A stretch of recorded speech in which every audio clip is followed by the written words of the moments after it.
Rape culture in Jamaica. Rape culture, victim blaming, gender-based violence is a problem in the Caribbean. Welcome to Shelly's Jamaican Pickle and Lifestyle.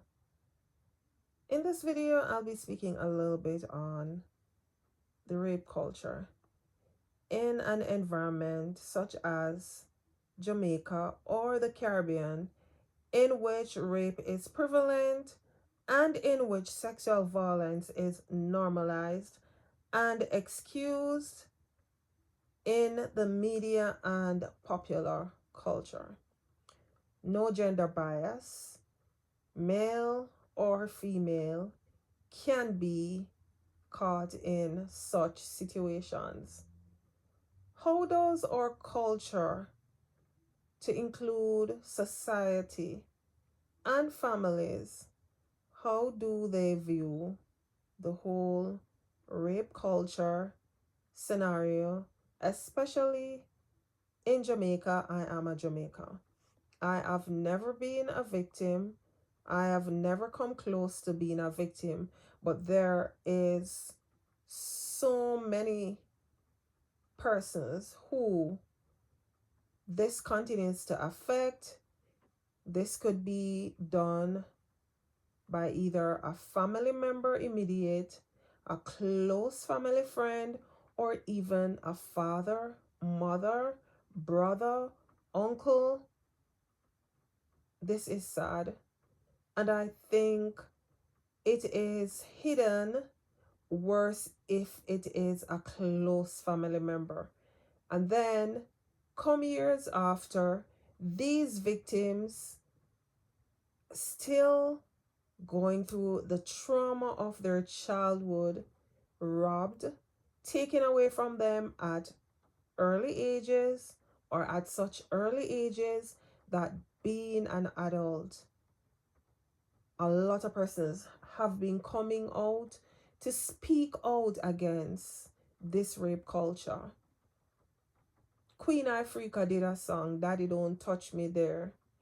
And I know there was a lot going around on social media that she was lying. She never experienced that from her dad. It is happening. It is happening. And when will our Jamaican society not consider this to be a joke, but to really take into consideration the trauma, the hurt, the pain, the suffering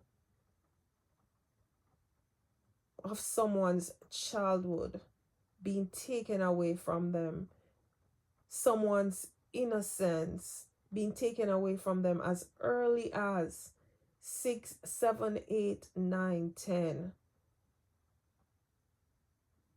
They are already faced with trauma. They are already a victim of such a disaster already. And then when persons come out and speak about it, I see comments like, why you didn't talk earlier? Why you didn't do this? Why you didn't do that? Women and men, mothers and fathers, we have to be the safe space, the safe haven for these children. It starts within us as parents, mother, father. It is supposed to be our responsibility. It is supposed to be our role to make sure that our children's innocence, our siblings' innocence is not taken away from them.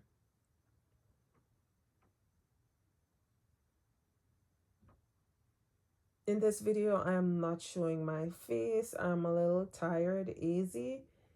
I'm in bed and I decide it's raining. Why not start doing my weekly videos to speak on some topics of interest or topics that continues to interest me and things that I see happening around the world. People are in their 50s and coming out that an uncle sexually molested them, a father sexually molested them, a brother sexually molested them. Not everyone is able to find that comfort in a family member to speak to them about it. We have to ensure that we're training our boys and our girls the safe space, the safe spot where they should not be touched by any family member at all. We need to get back to the basics of ensuring that we are molding, educating our children, not selling them, to let them know when is it safe for someone to touch them. I remember growing up, there was a guy living next door to me in the country, and he touched me inappropriately on my breast. I just started to grow little breasts, and until today, I have a scar on my hand where I shoved him and he had a knife in his hand, and the knife cut my arm. And today I still have that scar on my hand. Did I go and tell my mom? I sure did. That this person was trying to touch me on my breast, and the minute I tried to use my hand to shove this person off, he had a knife in his hand and it cut me on my hand. And knowing the parent or the guardians that I had, if they saw that, they would be scared to say, what happened? Why you have a cut? Parents, we have to make sure that our children are protected. Don't hinder, don't hide when things like this happened. And in the Jamaican society too, what is the government doing to protect such children from these perpetrators? Because it happens and family members push it under the rug. Family members don't want to talk about it. Family members want this to be hidden. And then these people grow up with that trauma all the years of their lives. A lot are scared to even get in a relationship. A lot of persons are scared to trust anyone around them based on past trauma of sexual exploitation by a close family member, and it is normally someone's that is close to such individuals. There is this 14-year-old girl who died in Jamaica, and I've seen it on social media going around that allegedly her mom, and I'm gonna say it again, allegedly her mom is using her. This really, really hurts my heart as a mother, that her mom is selling her to other men. I've seen it on social media that her mom was selling her little 14-year-old daughter instead of protecting her, allegedly. And that was the reason why she left the door open. We know that not everything we hear on social media, it is correct, but something is not correct on the way how this little 14-year-old girl was mutilated. She was raped. She was killed. And at first, they said it was someone of unsound mind. And then they were saying it was a lie. Why lie in the first place? Why lie in the first place?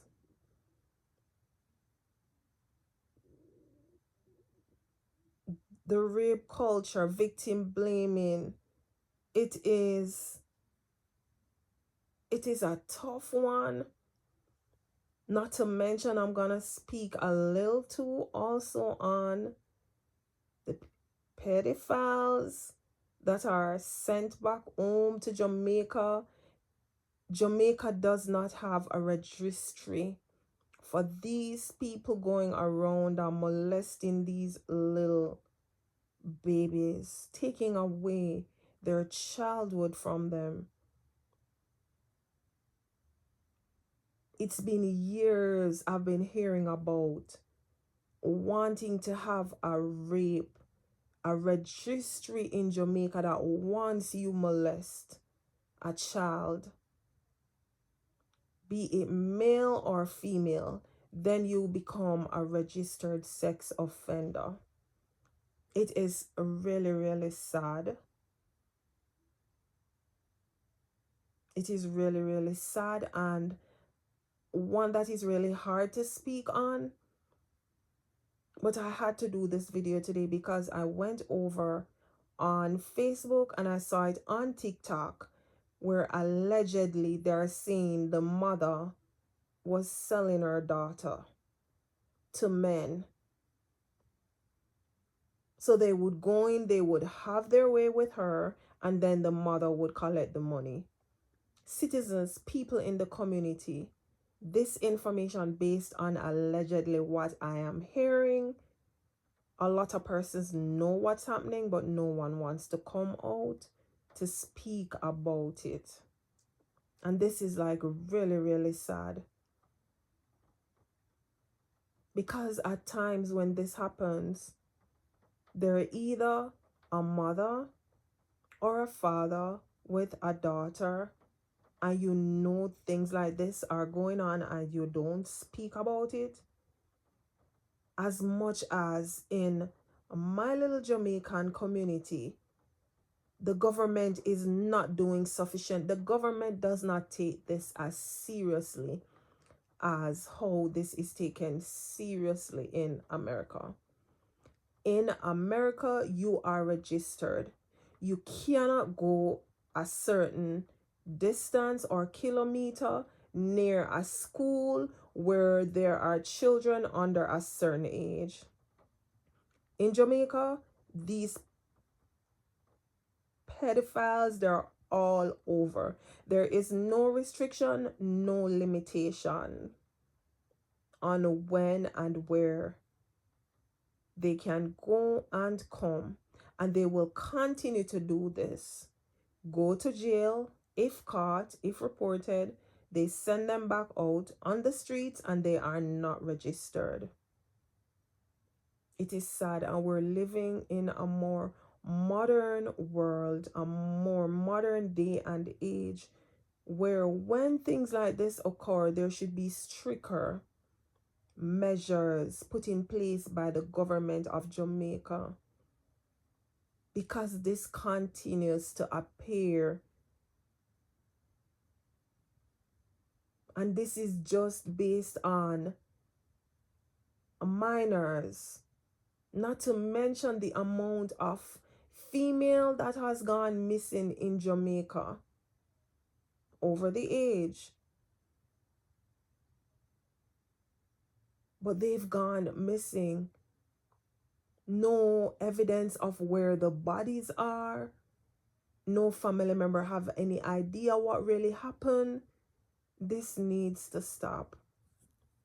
And Jamaica government, why are we protecting male and female in this instance when it comes to touching, sexually molesting children underage? When do we begin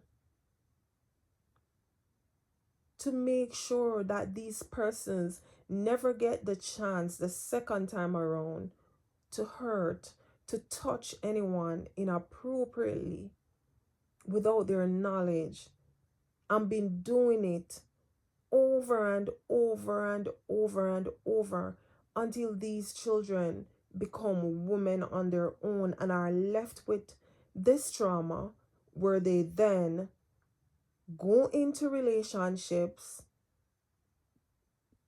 that are very unhealthy.